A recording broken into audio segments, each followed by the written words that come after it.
Sebagai pembuka newsroom kali ini kami memiliki informasi kasus dugaan kekerasan di SMK Negeri 3 Berbak, Kabupaten Tanjung Jabung Timur, Jambi kian memanas.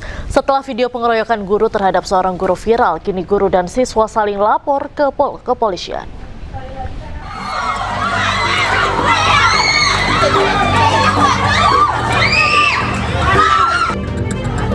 Pengeroyokan sejumlah siswa terhadap guru di SMK Negeri 3 Berbak, Kabupaten Tanjung Jabung Timur, Jambi terus bergulir. Seorang siswa kelas 2, Muhammad Lutfi Padilah, mengaku menjadi korban tindakan kekerasan guru Agus Saputra. Ia diduga dihina dan ditampar saat berupaya menenangkan kelas yang gaduh. Ini saya yang nggak berkenannya, adik saya ini dikejar pakai 2 sabit seolah-olah mau dibunuh, ya kan? Sedangkan adik saya datang ke sini cuman pengen belajar, menimba ilmu lah. Intinya kayak itulah. Intinya saya minta kepada pihak kepolisian diusut tuntas lah. Dengan apabila memang adik saya bersalah, ya silakan. Tetapi sebaliknya lagi, apabila memang dia bersalah, silakanlah, hukumlah. Di sisi lain, Agus Saputra, guru yang terekam dalam video viral pengeroyokan, juga melaporkan aksi kekerasan yang dialaminya ke Polda Jambi.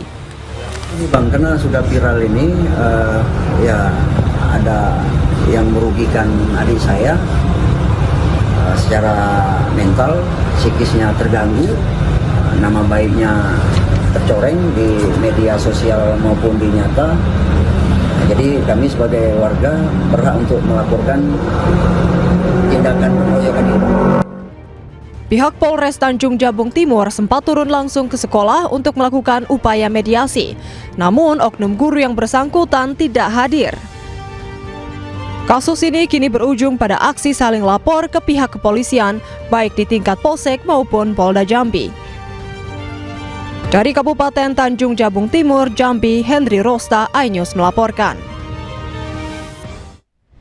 Agus Saputra, guru korban dugaan pengeroyokan, mengaku menjadi korban perundungan di SMK Negeri 3 Kabupaten Tanjung Jabung Timur, Jambi. Selama bertahun-tahun dirundung, untuk pertama kalinya ia terpaksa mengambil tindakan tegas terhadap para siswa.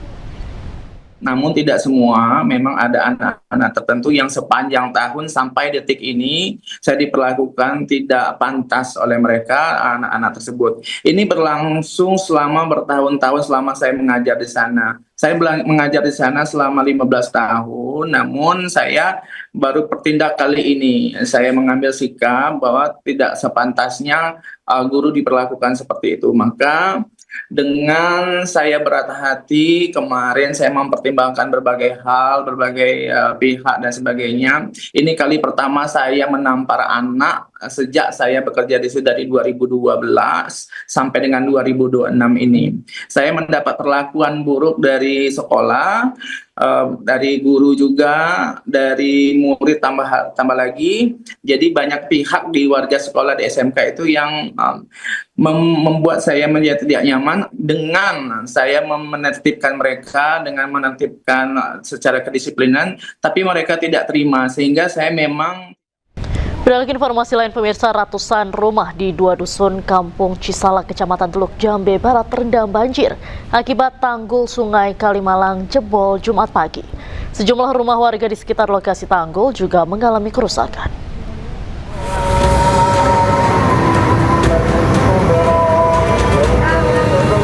Ratusan rumah terdiri dari 2.000 lebih kepala keluarga terdampak banjir akibat jebolnya tanggul Sungai Kalimalang yang berada di Kampung Cisalak, Desa Margakarya, Kecamatan Teluk Jambe Barat. Akibatnya sejumlah bangunan rumah warga di sekitar lokasi tanggul mengalami kerusakan hingga ambruk. Ketinggian air bervariasi mulai dari 40 cm hingga 60 cm yang terus meningkat. Badan Penanggulangan Bencana Daerah atau BPBD Karawang langsung mengevakuasi warga dengan perahu karet. Warga diimbau tetap waspada mengingat hujan deras dan debit air Kalimalang masih terus meningkat. Kontur bangunannya kan udah tua, lama. Ya, tinggi irigasi itu udah kikis. Besar nggak yang bocor? Itu ya lumayan, ada hole sekitar diameter 1,2 meteran lah, tapi terus kikis. Ya. Jadi besar. Membesar gitu. Sampai ada rumah yang bawah juga udah.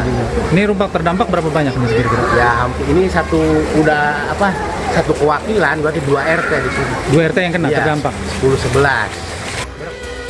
Untuk penanganan tanggul jebol, pemerintah kecamatan bersama BPBD dan Dinas PUPR telah berkoordinasi dengan Perum Jasa Tirta II serta Balai Besar Wilayah Sungai. Langkah penanganan darurat terus dilakukan untuk mencegah dampak banjir semakin meluas. Dari Karawang, Jawa Barat, Rudi Setiawan, iNews melaporkan.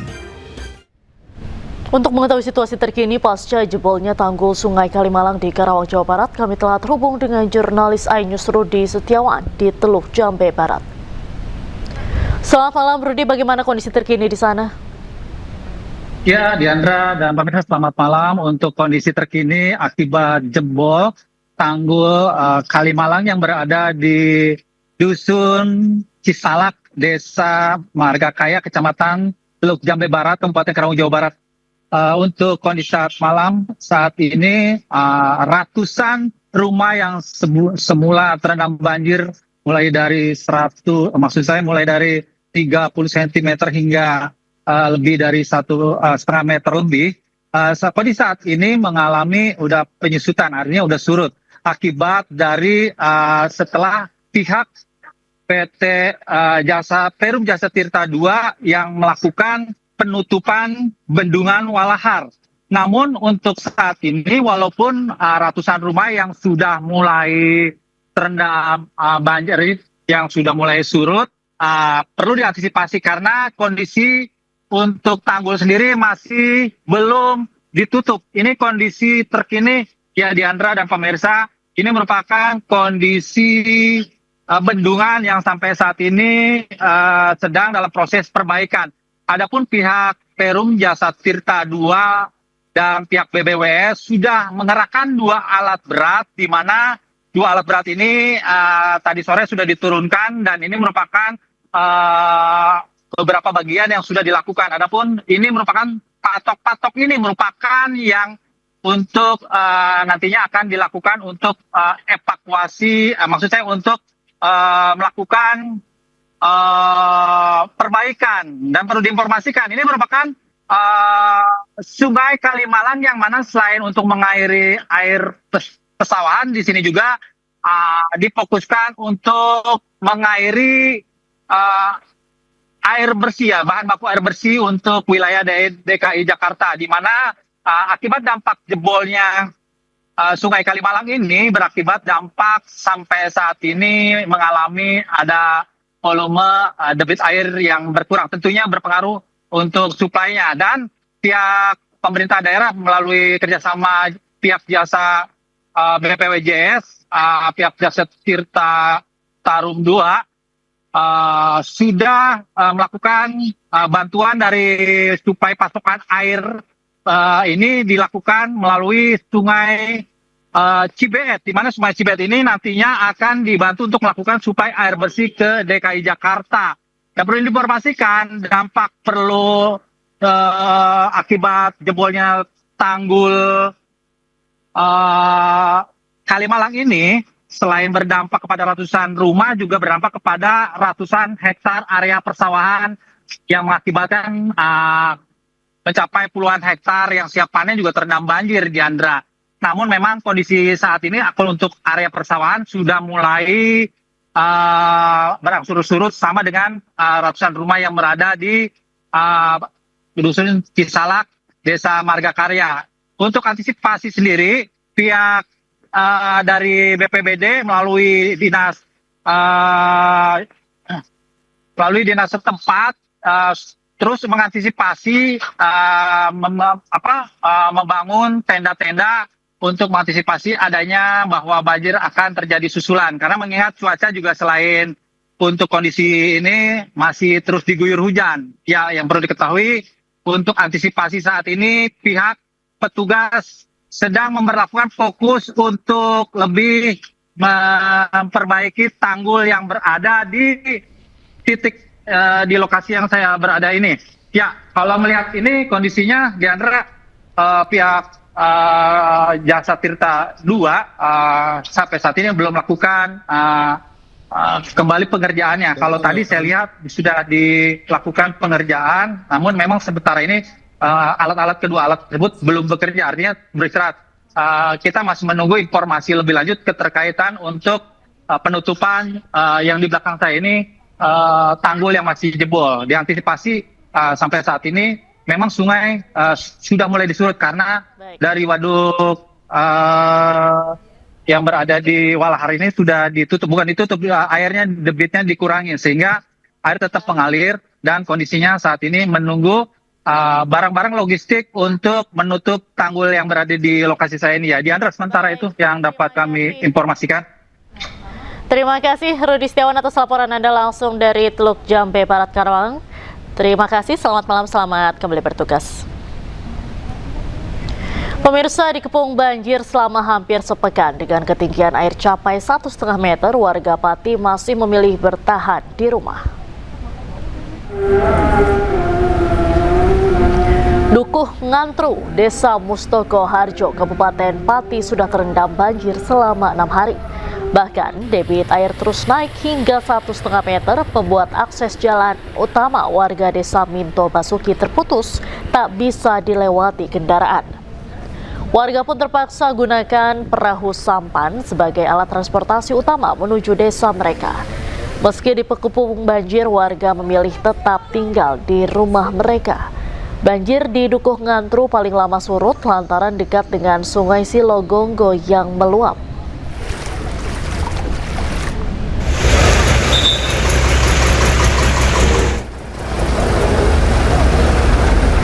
Sebelumnya kemacetan panjang sejauh 5 km terjadi di Jalan Pantura Pati Juwana pada Kamis malam. Bahkan kendaraan harus antre berjam-jam untuk dapat melintas. Berbagai upaya mengurai kemacetan seperti rekayasa arus lalu lintas sudah dilakukan personel Polresta Pati. Namun kemacetan makin bertambah lantaran kerusakan jalan yang sangat parah. Polisi mengimbau pengendara mobil pribadi untuk memilih jalur alternatif supaya tidak terjebak kemacetan.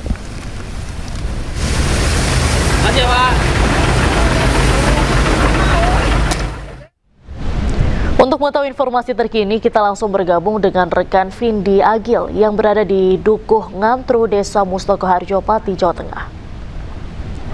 Selamat malam, Vindi. Apakah hingga kini debit banjir masih terus meningkat atau sudah surut? Baik, selamat malam Diandra dan rekan dan pemirsa yang ada di rumah. Saat ini saya melaporkan dari lokasi tepat di depan Dukuh Ngantru, Desa Mustoko Harjo, Kabupaten Pati, yang mana di sini airnya masih tetap sama dan masih tetap mobilitas melakukan kegiatan yang mana di desa ini di Dukuh Ngantru tersebut mereka ini sangat mengeluhkan terkait dengan air yang mulai gatal dan lain sebagainya. Dan perlu kita informasikan, tadi pihak Bupati juga sempat melakukan survei di lokasi ini, kemudian memberikan bantuan berupa sembako dan lain sebagainya. Bupati berencana akan melakukan normalisasi Sungai Silogonggo yang mana menjadi penyebab utama luapan yang ada di Dukuh Ngantru ini. Akan tetapi pihak Pemkab sendiri akan mengomunikasikan terkait normalisasi itu, karena normalisasi hanya bisa dilakukan oleh pihak PUPR dan kita bisa sedikit melihat situasi terkini yang ada di lokasi Dukuh Ngantru ini.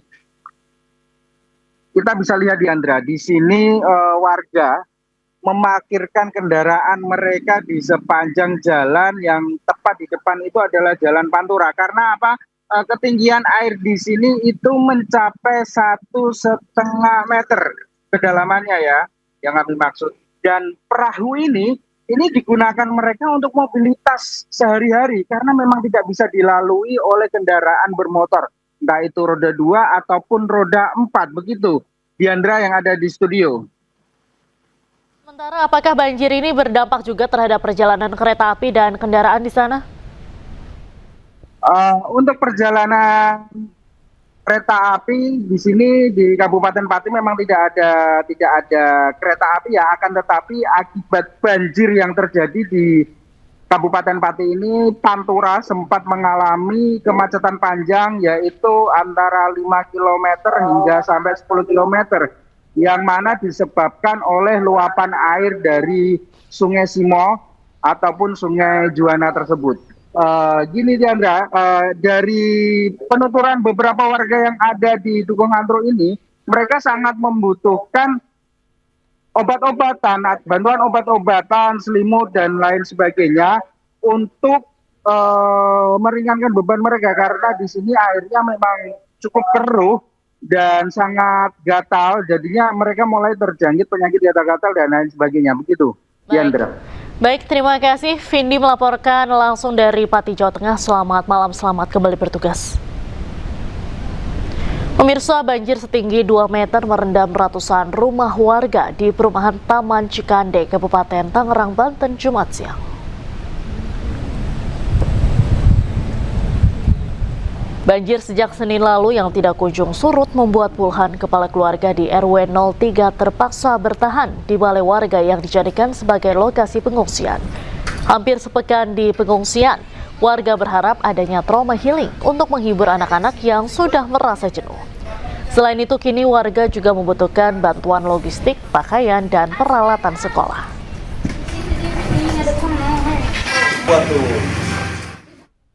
Butuh bantuan kayak buku, sepatu, kayak misalkan tasi, baju juga, soalnya pada basah baju-bajunya.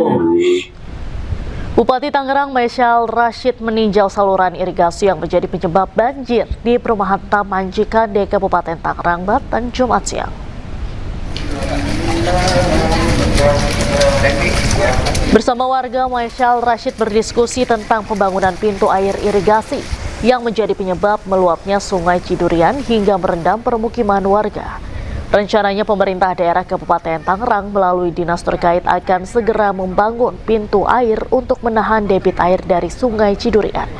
Sedangkan terkait tanggul Sungai Cidurian, pemerintah Kabupaten Tangerang akan berkoordinasi dengan Balai Besar Wilayah Sungai yang berwenang melakukan normalisasi serta penerapan aliran Sungai Cidurian. Diketahui total sebanyak 24 dari 29 kecamatan di Kabupaten Tangerang terdampak banjir. Warga menyampaikan usulan, permohonan, dan kita tidak lanjuti. Jadi insya Allah, karena ini juga bahagian daripada tanggung jawab kita semua bersama, mudah-mudahan ini akan cepat solusinya bisa ditangani di tempat-tempat. Saya harus menandaskan, Egy memang benar tidak pernah minta maaf, dan bahkan Egy menganalogikan dia dan juga DHL itu datang selaku Nabi Musa dan Nabi Harun mengunjungi Fir'aun. Itu dalam surat Al-Quran, dalam surat At-Toha. Baik, Anda kembali di Newsroom. Pemirsa, polisi menerbitkan SP3 pada kasus fitnah ijazah Jokowi terhadap Egy Sujana dan Damai Hari Lubis. SP3 ini diterbitkan usai mereka mengajukan permohonan restoratif justice dan bertemu Joko Widodo di Solo beberapa waktu lalu.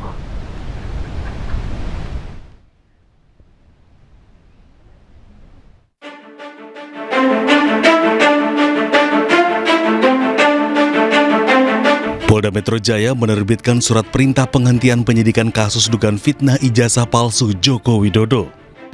SP3 itu diterbitkan untuk tersangka Egy Sujana dan Damai Hari Lubis usai mengajukan permohonan restoratif justice. Terbitnya SP3 ini ibarat kado bagi Egy Sujana dan Damai Hari Lubis pasca menyambangi kediaman Joko Widodo di Solo, Jawa Tengah beberapa waktu yang lalu. Kabid Humas Polda Metro Jaya menganggap penerbitan SP3 terhadap Egy dan Damai Lubis adalah bentuk akomodasi pada permohonan restoratif justice yang diajukan Egy dan Damai Hari Lubis. Menurut Budi Hermanto, penerbitan SP3 bagian dari hukum berdasarkan keadilan restoratif.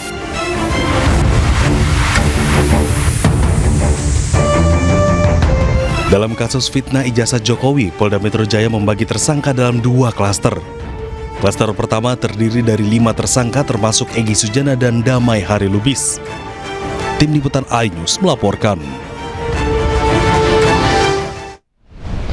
Kuasa hukum Egy Sujana Elida Neti mengatakan kliennya telah mendapat surat perintah penghentian penyidikan atau SP3 kasus dugaan fitnah ijazah palsu Jokowi.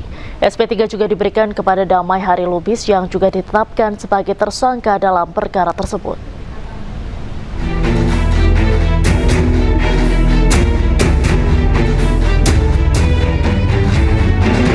Polda Metro Jaya resmi menerbitkan surat perintah penghentian penyidikan atau SP3 kasus dugaan fitnah ijazah palsu Presiden ke-7 Republik Indonesia Joko Widodo dengan tersangka Egy Sujana dan Damai Hari Lubis. Kuasa hukum Egy Sujana, Elida Neti mengatakan kliennya dan Damai Hari Lubis telah mendapatkan surat perintah penghentian penyidikan atau SP3 kasus dugaan fitnah ijazah palsu Jokowi. Penyidik Polda Metro Jaya mengakomodasi permohonan para pihak yang menempuh jalur perdamaian melalui mekanisme restoratif justice atau keadilan restoratif. Maksudnya tadi siap SP3-nya ya, Bu, diterbitkannya ya? Iya, terbit SP3 itu jam 5 lah. Jam 5 saya dari pagi, Damai Lubis kan cuma ngikut ya. Ngikut, tinggal terima SP3 karena semua saya membantu melengkapi dasar hukum DHL itu. Damai Hari Lubis itu kan dia tidak terlapor kok dia tersangka, makanya tidak layak dia dijadikan tersangka ya, makanya dicabut dan dihentikan. Kalau Bang Egy ada 5 item syarat-syaratnya atau ininya. Pertama, dia belum di BAP, kemudian dia adalah seorang pengacara yang sedang bertugas, kemudian dia adalah pelapor, dan banyak lagi alasannya. Nah, itu selesainya kemarin ditandatangani semua pihak itu jam 2. Namun bilang terlambat ya, cuman yang penting dari saya maupun dari keluarga besar Bang Egy maupun dari Bang Egy sendiri mengucapkan ribuan terima kasih kepada pihak kepolisian dan semua para pihak, khusus untuk Pak Jokowi yang luar biasa, Bang Egy juga luar biasa. Mereka melakukan di situ berdamai, tidak ada kata-kata maaf karena Bang Egy merasa dia tidak salah dan tidak perlu media dan tidak ada diumbar dan tidak ada deal-dealan, tidak bawa surat apapun, tidak ada dokumen. Karena Bang Egy menjelaskan semuanya, Bang Egy minta agar pihak kepolisian, minta ke Pak Jokowi agar pihak kepolisian tidak layak menjadikan dia tersangka. Makanya Pak Jokowi dengan luar biasa rendah hati dan memberikan Sebelumnya, Egy Sujana bersama Damai Hari Lubis menemui Jokowi di Solo. Dalam pertemuan tersebut, Jokowi berharap aparat penegak hukum dapat menilai kemungkinan penyelesaian perkara melalui mekanisme restoratif justice. Dari pertemuan silaturahmi itu, ya, semoga bisa dijadikan pertimbangan bagi Polda Metro Jaya dan bagi penyidik untuk kemungkinan restoratif justice, karena itu adalah kewenangan dari penyidik dan Polda Metro. Dalam kasus dugaan fitnah ijazah palsu Jokowi, Polda Metro Jaya membagi dalam 2 klaster. Pertama, terdiri dari 5 tersangka, yakni Egy Sujana, Kurnia Triroyani, Damai Hari Lubis, Rustam Effendi, dan Muhammad Rizal Fadilah. Sementara klaster kedua terdiri dari Roy Suryo, Rismon Hasiolan Sianipar, serta Tifauziah Tiasuma alias Dr. Tifa. Dari Jakarta, tim Liputan iNews melaporkan.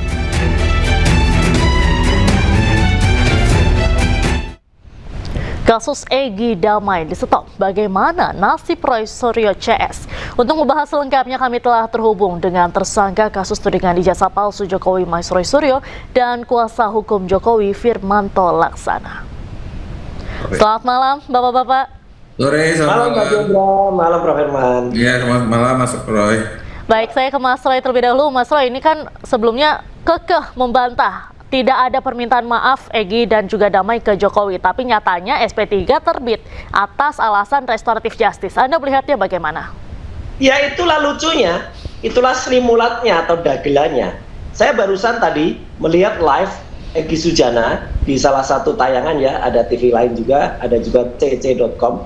Egy dari bandara berangkat, ada juga tadi Mas Hizbullah, putranya Egy, ada juga tadi Eli Danetin. Sekali lagi Egy bantah meminta maaf. Dia bilang bahkan kedatangannya tuh seperti surat Al-Toha. Jadi seperti Nabi Musa dan kemudian Nabi yang kemudian datang lagi ke Fir'aun.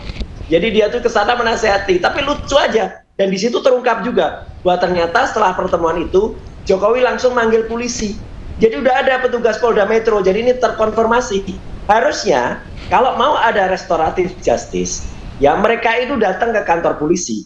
Karena sesuai dengan KUHAP baru ya, saya mendapatkan nasihat ya dari pengacara saya ya, dari Mas Gafur, bahwa di KUHAP yang baru itu ada pasal di 79 sampai dengan 83. Itu syarat-syarat LJ itu kedua belah pihak itu minta maaf dan menandatangani surat LDA. Sekarang kita lihat sekarang, kalau mau jujur buka-bukaan Mbak Diandra dan juga Pak Firman, tunjukkan surat SP3-nya. Di situ pertimbangannya lucu banget, pertimbangannya loncat. Dari laporan Lecumanan, laporan Joko Widodo, laporan Kamis Apel Second, laporan dari Ade Kurniawan, kemudian penetapan TSK, kemudian SPDP, tiba-tiba SP3. Nah, mana surat yang katanya itu restoratif justice atau? Tapi sekali lagi, saya dari hati saya juga karena tadi siang itu mendapatkan WA langsung dari Egy Sujana. Baik. Dan saya jawab ya, bahwa dia mengatakan selamat terus berjuang Brother Roy. Dia nyebut saya Brother Roy. Saya jawab siap, kami terus berjuang Pak Firman. Gitu. Saya juga itu kepada Roy. Jadi saya terus berjuang. Silakan, saya menghormati keputusan Egy dan juga DHL, tapi ini menunjukkan carut marutnya atau langkah aduknya dari kepolisian dalam menerbitkan SP3. Baik. Itu Mbak Tia. Pak Firman, permohonan restoratif justice ini terhadap Egy dan Damai diajukan oleh Jokowi, betul? Jadi kan kita sudah lihat urut-urutannya ya. Jadi kan sudah ada silaturahmi ya, silaturahmi sudah disampaikan, kita juga sudah bisa lihat seperti itu kan. Kemudian dari silaturahmi itu berkembang, kemudian ada proses-proses selanjutnya yaitu permohonan restoratif. Kemudian kami juga menyampaikan, dan Bapak juga menyampaikan secara terbuka bahwa merekomendasikan untuk juga dapat diproses restoratif justice, pemulihan atau keadilan restoratif seperti itu. Jadi kemudian akhirnya pihak penyidik juga melakukan proses, mekanismenya sesuai dengan prosedur yang ada, dan akhirnya bisa kita lihat tadi juga bahwa keluarlah surat ketetapan penghentian penyidikan. Dan sehingga demikian demi hukum dihentikan terhadap persoalan ini terhadap Pak Bang Egy Sujana dan Bang Damai Hari Lubis seperti itu. Jadi dan itu sudah sesuai dengan prosedur dan demi hukum ya, restoratif justice, dan oleh karena itu jika ada hal orang-orang yang ingin melaksanakan sebagainya, silakan saja datang ke Polda Metro Jaya, berdiskusi dan sebagainya. Saya rasa sementara itu Mbak. Nah, artinya hubungan dengan Pak Egy Sujana, Damai Hari Lubis dan juga dengan Pak Jokowi ini sudah berdamai kalau sudah ada restoratif justice ini, Pak? Ya, jadi seperti yang kita sudah lihat kan, Bapak Joko Widodo menerima kedatangan Bang Egy Sujana dan Bang Damai Hari Lubis beserta dengan penasihat hukumnya ke kediaman Bapak. Itu sudah menunjukkan adanya silaturahmi, adanya suatu hal yang ingin disampaikan dan adanya niatan-niatan baik.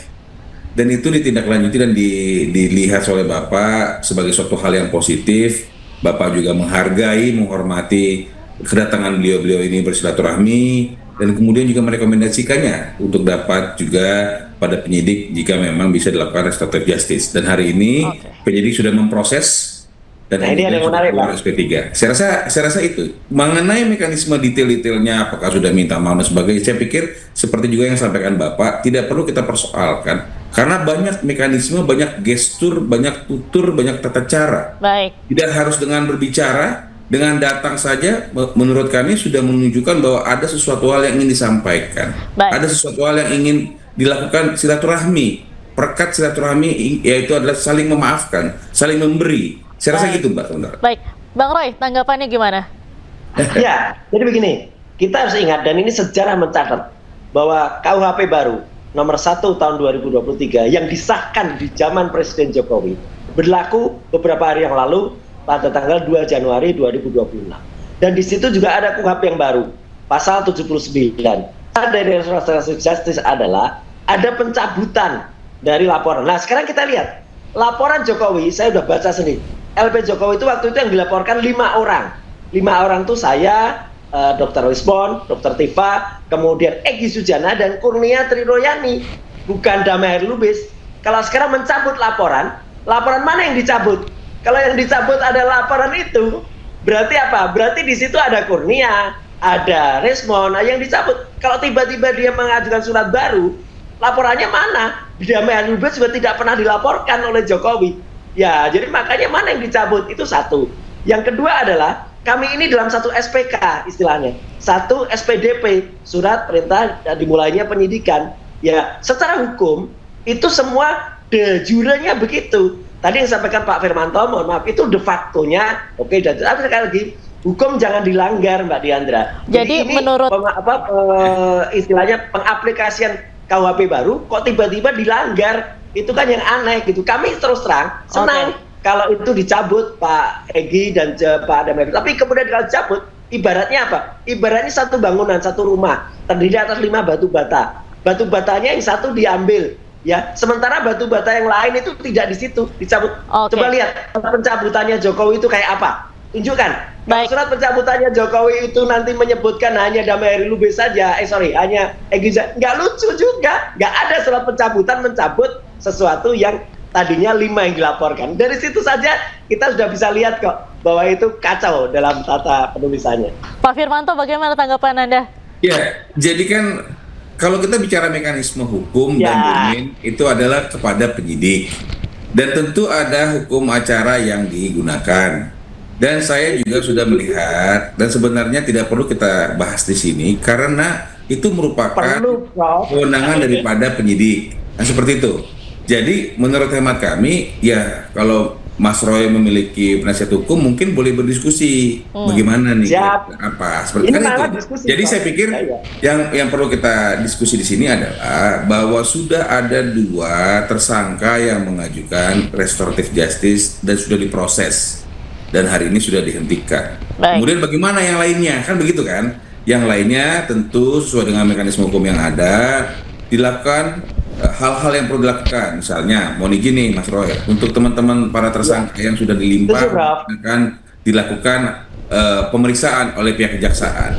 Kalau dirasa pihak kejaksaan cukup dan bisa dilimpahkan lanjut, maka akan dilakukan pelimpahan terhadap tersangka dan juga barang bukti. Jika ada hal-hal catatan dan sebagainya mungkin akan kembali 19 untuk dilengkapi oleh penyidik. Begitu juga dengan para tersangka lainnya, pasti akan dilakukan pemeriksaan lebih lanjut oleh penyidik dan tentu akan dilakukan hal-hal yang diperlukan sesuai dengan hukum acara yang berlaku sehingga persoalan ini akan menjadi terang benderang dan akan diselesaikan sesuai dengan prosedur hukum yang berlaku. Gitu, Mbak. Baik, Mas Roy, berarti banyak pihak yang menilai juga ini Anda dengan Egy Sujana dan juga Damai Lubis seperti pecah kongsi. Apakah masih solid atau seperti apa? Tapi sebentar, Mas Roy dan Bapak-bapak, kita tahan sebentar. Kita jawab usai jeda, tetaplah di iNewsroom.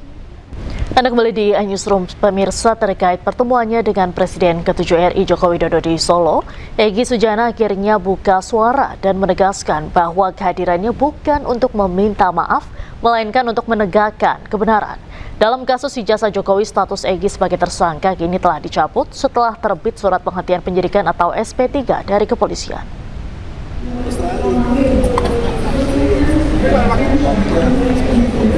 Ditemui di Bandara Internasional Soekarno-Hatta, Tangerang, Banten, Jumat siang, Egy Sujana menyampaikan sejumlah poin penting terkait pertemuannya dengan Joko Widodo beberapa hari lalu. Menurut Egy, penetapan dirinya sebagai tersangka dinilai tidak sesuai prosedur hukum. Ia menyebut dirinya dilindungi Undang-Undang Advokat dan tidak pernah menjalani pemeriksaan sebelum ditetapkan sebagai tersangka. Dalam pertemuannya dengan Jokowi, Egy mengaku mengajukan penyelesaian melalui restoratif justice yang harus dilakukan berdasarkan kesepakatan bersama. Egy juga menampik tegas anggapan bahwa dirinya datang untuk meminta maaf dan menyebut tidak pernah ada pembicaraan terkait hal tersebut. Nah, untuk itulah di dalam pengertian ini saya berharap jangan salah info.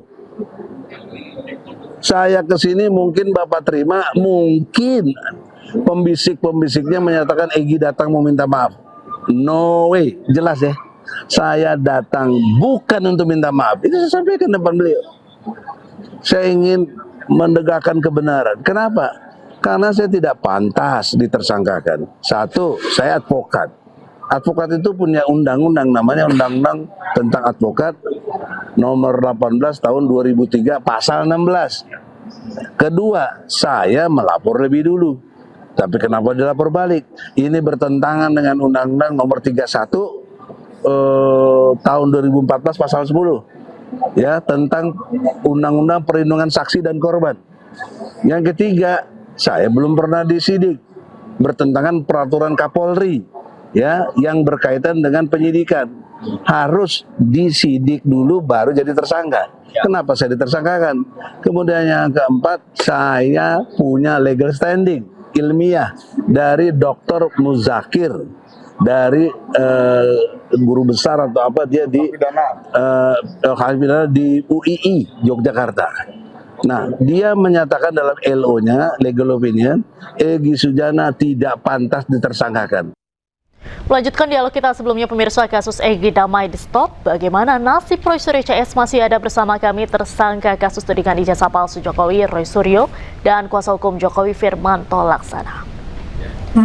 Mas Roy Suryo, tadi kita sudah mendengarkan tanggapan dari Egy Sujana langsung terkait dengan ini.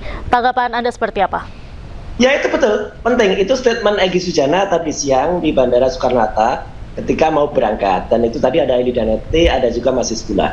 Tapi yang penting lagi, selain tadi penting banget ya, LP Jokowi itu yang dilaporkan 5 orang. 5 orang itu ES Egy Sujana, RS Roy Suryo, RHS Rismona Sianipar, TF Tivasya Tiasuma, dan K itu Kurnia Triuriani.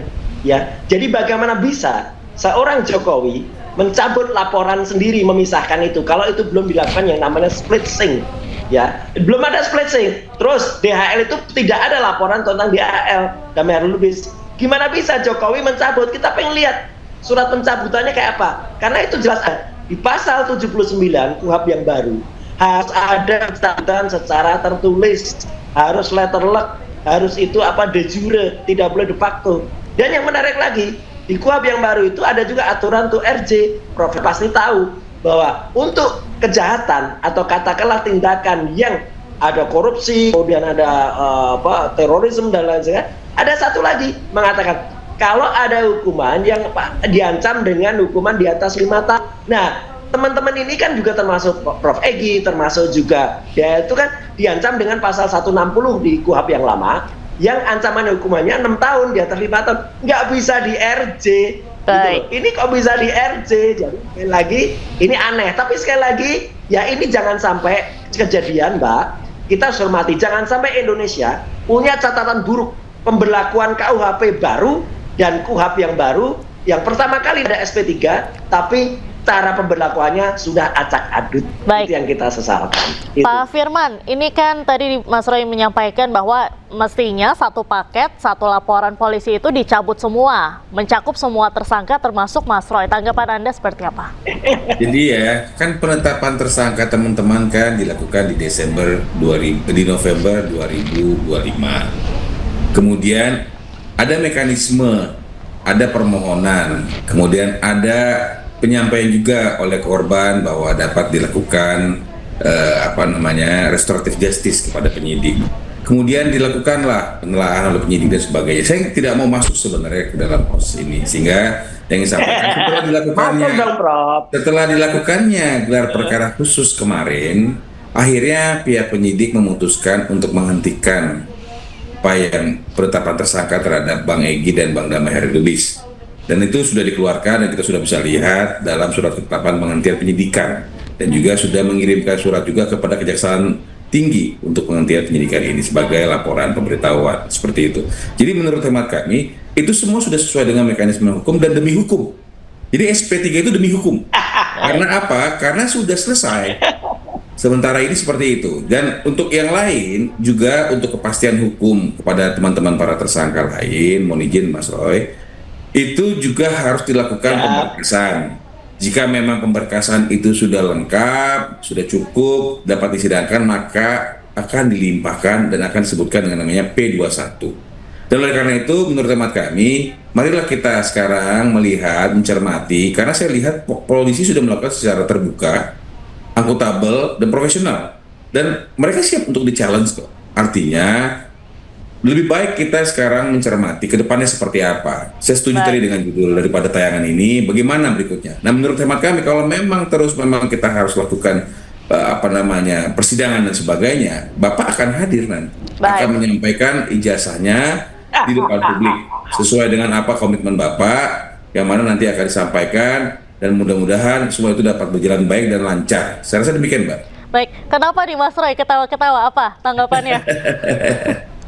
Yang ketawa karena satu, ya. Jadi karena tadi kan Prof. Firman mengatakan melalui mekanisme yang mana? Karena mekanismenya sudah banyak sekali dilanggar. Gak apa-apa, nanti kita detailkan nanti ya, Pak Firman. Nanti teman-teman saya juga kuasa hukum juga akan menunjukkan nanti. Satu, surat SP3-nya loncat-loncat, tidak ada pertimbangan RJ, bahkan RJ-nya itu tidak ada permohonan maaf secara tertulis. Dan bahkan permohonan maaf itu harus ya yang diatur adalah pihak pelapor dan pihak terlapor itu di Polda Metro Jaya. Ya, tidak kemudian polisinya dipanggil datang. Dan ini kan jelas menunjukkan kalau ada tidak adanya equality before the law, tidak apple to apple. Masa ada penyidik, bahkan yang saya dengar adalah perwira menengah yang datang ke situ, ya gitu ya. Dua orang saya tahu lah itu siapa yang datang, ya gitu. Nah, kemudian menandatangani di situ, kemudian ditabrak. Lagi-lagi, Prof. Firman, ini jangan sampai terjadi dia catatan buruk pemberlakuan SP3 pertama dengan menggunakan KUHP baru dan melaksanakan KUHP yang padahal KUHP itu kan mengatur detail,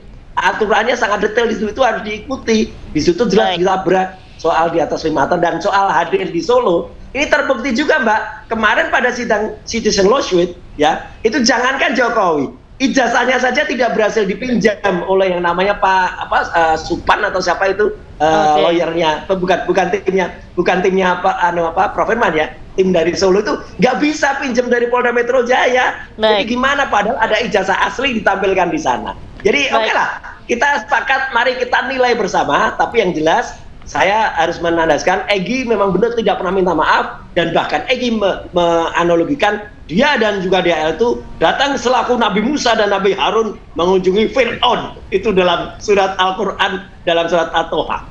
Baik, Mas Roy, singkat saja, berarti saat ini Anda dengan Egy Sujana masih solid ya, tidak pecah kongsi? Enggak, saya masih WA-WA-an, Prof. Firman. Saya tadi siang masih WA-WA-an. Kami menghormati sikap masing-masing. Yang tidak kami hormati adalah apa? Pemberlakuan KUHP dan KUHAP yang tidak sesuai. Polisi jangan kemudian malah melanggar aturan yang dibuat oleh negara. Jadi kita harus koreksi. Makanya ini warning untuk Kapolri, warning untuk Pak Prabowo, jangan sampai anak buahnya bertindak serampangan kayak gini. Baik, terima kasih Mas Roy. Terakhir, Pak Firmanto, apakah dari Jokowi sendiri akan melakukan langkah permohonan restoratif justice lagi ke Polda Metro Jaya terkait dengan tersangka lainnya? Singkat saja. Jadi ya tentu kan dalam hal ini kan Bapak sudah menyampaikan dari awal sebelum membuat aduan dan laporan ini pun beliau menyayangkan. Bapak sampaikan berkali-kali, kami sangat menyayangkan dan dia sangat sedih sebenarnya kalau sampai ini berlanjut terus. Namun demikian kan kita juga sama-sama melihat setiap hari kita ditayangkan dengan adanya argumen ingin melakukan hal-hal pembuktian dan sebagainya. Saya pikir secara baik dan tepat, sudah tepat nanti ketika nanti ini limpah atau P21, nanti kemudian Bapak dimintakan hadir oleh pihak pengadilan sesuai dengan komitmen Bapak akan hadir. Bapak akan menyampaikan mengenai tadi yang disampaikan sama Mas Roy, mengenai di Solo dan sebagainya. Itu kan sebenarnya hal-hal lain di luar dari apa yang ingin Bapak lakukan adalah Bapak melakukan pengaduan tersendiri, dan oleh karena itu Bapak akan membuktikannya Kan seperti itu Mbak. Dan oleh karena itu, mari kita tunggu episode berikutnya. Mudah-mudahan proses P21 ini cepat dan kemudian dapat kita lihat bersama-sama. Dan saya yakin ini akan diekspos secara terbuka dan online. Dan oleh karena itu kita bisa sama-sama melihat dan juga meneliti apakah profesionalitas dan anggotabilitas polisi itu baik. Terima kasih. Terima kasih Bapak-bapak sudah bergabung dengan iNewsroom hari ini. Mohon maaf sekali waktunya terbatas. Terima kasih Mas Roy, terima kasih Pak Firmanto. Salam sehat selalu semuanya. Terima kasih Mas Roy, Mbak. Selamat malam pemirsa semua. Selamat malam. Pemirsa, Badan Pengawas Obat dan Makanan meminta Nestle menghentikan distribusi susu bayi S26 Promil Gold PH Pro 1. Perintah ini didasarkan oleh peringatan keamanan pangan karena potensi cemaran toksin dalam produksi susu formula bayi.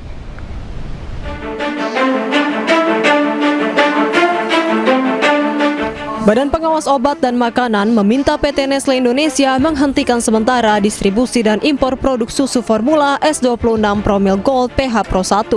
Hal ini dilakukan BPOM merespon peringatan keamanan pangan menyusul dugaan kontaminasi toksin Cerealite pada sejumlah produk Nestle yang diproduksi di pabrik Konolfingen, Swiss. Dari hasil penelusuran BPOM, terdapat 2 batch produk yang diimpor ke Indonesia dari Swiss yang berpotensi terdampak, yakni S26 Promil Gold PH Pro 1 untuk bayi 0 hingga 6 bulan dengan nomor batch 515300017C2 dan 515400017A1. BPOM pun telah melakukan uji sampel terhadap 2 batch produk susu formula bayi tersebut, namun hasilnya tidak terdeteksi mengandung toksin Cerealite.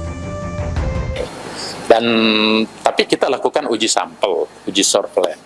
Ternyata memang walaupun batch itu setelah dikirim bahkan ada yang didistribusikan sudah, tetapi setelah kita cek memang hasilnya masih di bawah ambang batas yang bisa menyebabkan masalah. Iya kan? 0,02. Nah, dengan rendahnya itu maka kita untuk kehati-hatian, Badan POM sudah meminta supaya produk tersebut spesifik yang untuk 0 sampai 6 bulan itu ditarik. Sementara itu, dalam laman Instagramnya, Nestle Indonesia menegaskan bahwa fasilitas produksi di Indonesia tidak terdampak oleh isu ini dan seluruh produk yang diproduksi di Indonesia tetap aman dikonsumsi. Nestle Indonesia telah menghentikan distribusi dan menghentikan sementara impor produk terdampak tersebut.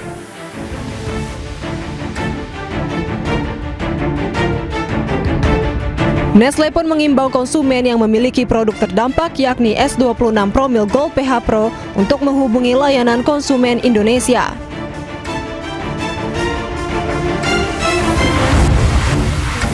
BPOM menyebut toksin Cerealite bersifat tahan panas alias tidak dapat dimusnahkan melalui proses penyeduhan dengan air mendidih maupun pemasakan biasa.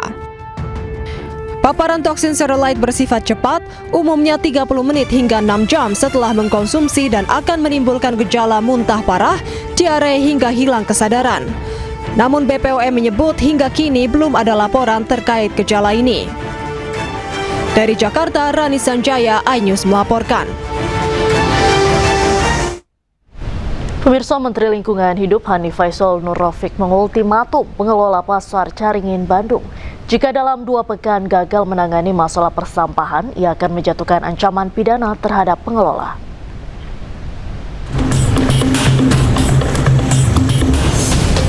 Tumpukan sampah yang diperkirakan lebih dari 100 ton menggunung di Pasar Caringin, Kota Bandung. Beban masalah sampah di Bandung Raya mencapai 4.400 ton sehari, sehingga penanganan harus dilakukan secara progresif. Pengelola bisa diancam pidana dengan pasal 98 Undang-Undang Nomor 32 Tahun 2009 tentang perlindungan dan pengelolaan lingkungan hidup dengan ancaman pidana minimal 4 tahun. Untuk Kota Bandung sendiri, capaian pengelolaan sampahnya telah mencapai 22%, namun berarti masih ada 70% yang harus dioptimalkan. Untuk maka kita mohon dengan sangat Bapak Wali Kota berkenan mendorong lebih cepat pelaksanaan penanganan sampah. Hanif juga menegaskan sanksi dibutuhkan agar ada efek jerah demi menekan masalah sampah yang kian meningkat. Dari Bandung, Jawa Barat, Pilih Maulana Finkran melaporkan. Mendapat keluhan soal sistem Cortex, Menkyu RI Purbaya sambangi kantor pusat BPI Danantara. Usai dilakukan pengecekan, Purbaya sebut persoalan yang dialami merupakan kendala minor. Pak, kunjungan ke Danantara ada kegiatan apa, Pak? Kemarin Danantara komplain karena Cortex-nya nggak jalan. Saya mau lihat sini betul-betul nggak jalan. Menteri Keuangan Purbaya Yudi Sadewa mendatangi kantor Badan Pengelola Investasi Danantara kemarin Kamis. Hal tersebut dilakukan menyusul keluhan terkait sistem Cortex yang sempat disampaikan manajemen Danantara. Berdasar hasil pengecekan, persoalan yang muncul bukan berasal dari sistem Cortex secara keseluruhan, namun kendala akses pada akun pengguna tertentu. Guna memastikan hal tersebut, Purbaya minta tim Direktorat Jenderal Pajak lakukan penelusuran dan mendampingi proses uji coba ulang di lokasi. Usai dilakukan pengujian ulang, Purbaya pastikan sebagian besar kendala teknis sudah berhasil diatasi dan sistem Cortex dapat kembali digunakan. Artinya lumayan, hampir semua problemnya sudah bisa diatasi. Hanya ada yang minor-minor, kita sedikit adjust nanti softwarenya. Mungkin seminggu 2 minggu udah selesai, tapi itu nggak penting-penting banget dalam pengertian yang minor tadi tidak akan membuat sistemnya berhenti atau wajib pajak tidak bisa menjalankan pekerjaannya. Jadi ada di situ, cuman dia pengen fasilitasnya lebih mudah aja. Purbaya menilai kinerja aplikasi Cortex secara umum sudah sejalan cukup baik. Meski demikian, ia menegaskan bahwa DJP akan terus melakukan penyempurnaan sistem.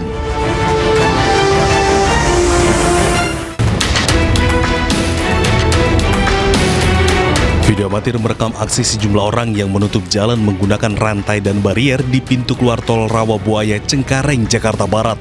Usai video ini viral di media sosial, aparat gabungan dari unit Lantas Polsek Cengkareng, Sudin Perhubungan Jakarta Barat, dan Satpol PP mengecek ke lokasi. Namun demikian, petugas tidak lagi menemukan para pelaku. Dari pagi tadi kami cek, dan sampai saat ini siang udah ada lagi Pak Ogah yang berada di lokasi exit tol Rawabuaya. Ya, kami menghimbau kepada Pak Ogah untuk tidak melakukan pemalakan atau pungli di wilayah Jakarta Barat, khususnya di Cengkareng.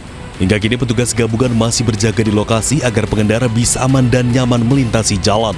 Dari Jakarta, Miftahul Gani, iNews melaporkan.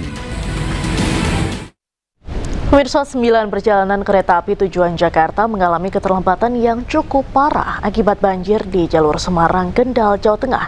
Terkait insiden ini, KAI menyediakan opsi pembatalan tiket pengembalian dana 100%.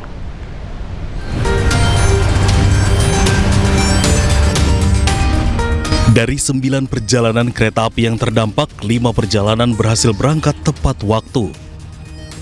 Sementara 4 perjalanan lainnya mengalami keterlambatan hingga 4 jam. 4 kereta tersebut yaitu kereta api Parahyangan, Sembrani, Tawang Jaya, serta Argo Bromo Anggrek. Manajer Humas KAI Daob 1 Jakarta menjelaskan demi menjamin keselamatan dan keamanan perjalanan terutama saat libur Isra Mi'raj, KAI melakukan penyesuaian operasional pada lintas yang terdampak banjir. Penyesuaian ini meliputi pembatasan kecepatan serta mengatur pola perjalanan. Akibat adanya banjir atau luapan air di jalur kereta api Semarang-Kendal sehingga mengakibatkan 9 kereta api yang menuju ke arah Jakarta mengalami keterlambatan yang cukup tinggi. Sebagai bentuk tanggung jawab pelayanan, KAI juga menyediakan opsi pembatalan tiket dengan pengembalian dana 100% bila calon penumpang tidak melanjutkan perjalanan.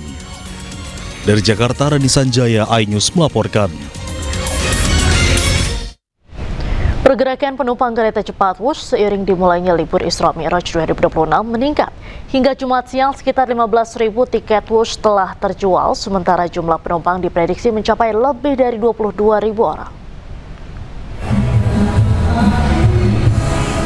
Tiket kereta cepat Wush pada rentang waktu pukul 7.00 hingga 12.25 telah terjual habis. Sementara okupansi keterisian tempat duduk telah mencapai sekitar 70% per kereta dan terus bertambah. Penumpang memburu tiket promo dibuktikan dengan penjualan tiket promo mencapai sekitar 4.000 tiket. Pihak KCIC menyampaikan bahwa tingginya minat masyarakat terhadap layanan Wush tidak terlepas dari kemudahan akses, kecepatan perjalanan, serta adanya promo tarif pada momen libur nasional. Ya, volume pengguna jasa Wush kembali mengalami peningkatan di momen libur panjang pada akhir pekan ini. Karena memang kalau kita melihat peningkatan tersebut sudah terjadi sejak hari Kamis, di mana jumlah penumpang secara total sudah mencapai 20.000. Dan kemudian untuk hari ini sendiri kita prediksi sampai dengan kereta terakhir itu jumlah penumpang bisa mencapai. Libur panjang Isra Mi'raj, arus lalu lintas di kawasan objek wisata Lembang, Kabupaten Bandung Barat dipadati kendaraan dari arah Bandung menuju Lembang. Untuk mengantisipasi kemacetan, Satlantas Polres Cimahi akan memberlakukan sistem satu arah secara situasional.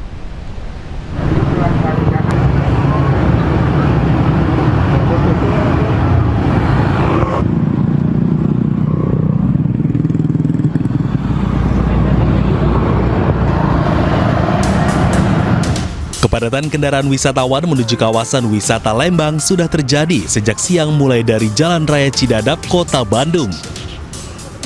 Kendaraan pribadi berplat Jabodetabek dan bus pariwisata mendominasi di ruas jalan menuju kawasan wisata Lembang. Satlantas Polres Cimahi menyiapkan one-way sepenggal untuk mengurai kemacetan serta menempatkan anggotanya di titik rawan macet. Penyebab kemacetan banyak kendaraan yang akan keluar masuk ke tempat wisata dan kuliner. Lembang masih menjadi favorit wisatawan dari berbagai daerah untuk menghabiskan libur panjang. Diperkirakan kepadatan kendaraan wisatawan di kawasan Lembang ini akan terus terjadi hingga berakhirnya masa libur panjang pada hari Minggu. Anda kembali di Newsroom pemirsa. Komuter lain milik perusahaan kereta api Timur Jepang mengalami mogok akibat gangguan pemadaman listrik. Penumpang komuter lain terpaksa turun dan berjalan menuju peron ke stasiun Ueno. Sementara penumpukan terjadi di stasiun Shinagawa menunggu jaringan listrik kembali normal. Menurut perusahaan kereta api Timur Jepang, kegagalan transmisi listrik antara stasiun Shinbashi dan Shinagawa menghentikan operasi komuter lain pada Jumat pagi. Pemadaman listrik tersebut kemungkinan disebabkan oleh pekerjaan konstruksi yang dilakukan setelah kereta terakhir pada malam sebelumnya di dekat stasiun Tamachi di distrik Minato, Tokyo. Pada pukul 1 siang waktu setempat, semua operasi komuter lain sudah kembali berfungsi normal di 2 jalur utama menurut petugas berwenang.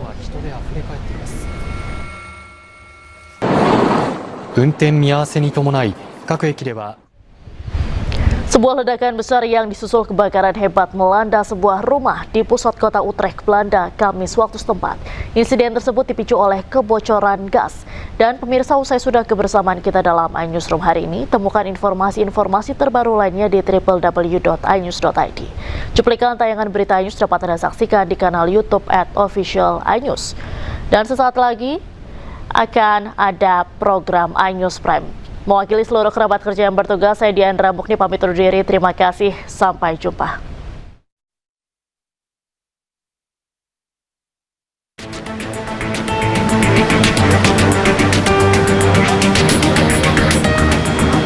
Ledakan terjadi di kawasan Fischersteeg, sebuah gang sempit di area pusat kota Utrecht, Belanda. Pihak berwenang menyampaikan kebocoran gas menjadi pemicu utama ledakan yang kemudian menimbulkan kebakaran hebat. Sedikitnya 4 orang dilaporkan terluka akibat peristiwa tersebut. Wali Kota Utrecht, Sharon Dijksma, menyebut luka para korban tidak bersifat mengancam jiwa. Ledakan dilaporkan sangat kuat sehingga merusak sejumlah bangunan di sekitar lokasi. Dinding dan jendela di beberapa bangunan jebol, sementara sejumlah toko di sekitar lokasi mengalami kerusakan parah. Petugas pemadam kebakaran pun membutuhkan waktu beberapa jam memadamkan api. Meski api telah berhasil dipadamkan, aparat keamanan masih berjaga untuk memastikan kawasan tersebut aman sebelum warga diizinkan kembali ke rumah mereka.